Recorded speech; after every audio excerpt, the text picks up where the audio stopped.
Right now, I am in the Chamoli district of Uttarakhand, and we are standing at the NTPC hydropower plant project's site, which has gotten devastated after flash floods happened in this area when a big chunk of glacier from the Nanda Devi mountain ranges fell into the Dholi Ganges river.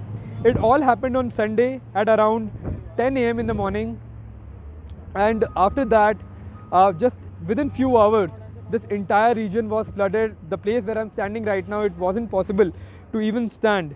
The rescue works were started very promptly, but there were a lot of issues that were faced by the teams of the army, of the NDRF, because the distance is quite significant between the major cities of Uttarakhand to Joshimath, where the Tapovan area is.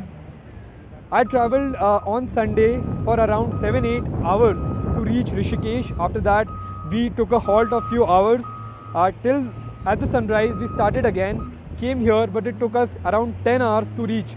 The roads are very dangerous. They are narrow, and that exactly was the reason that several teams of NDRF were also airlifted from cities like Dehradun, like Ghaziabad, for the rescue operations. Behind me, you can see there are personnel of ITBP, Army, NDRF. The dozers that are working are trying to take out sludge from the area, from the tunnel that is in the background.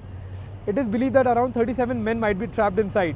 As far as the numbers are concerned, 197 people are missing. 32 bodies have been recovered. Significant damage to the infrastructure, including the NTPC power plant.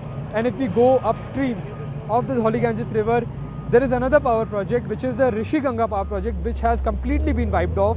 Also, there were significant number of bridges here, 5 bridges that have been wiped off, including a very strong RCC, which is reinforced concrete and cement bridge that has completely been wiped off, which was very important if we talk about strategic interest, because that bridge connected the borders of India and China to the rest of this region.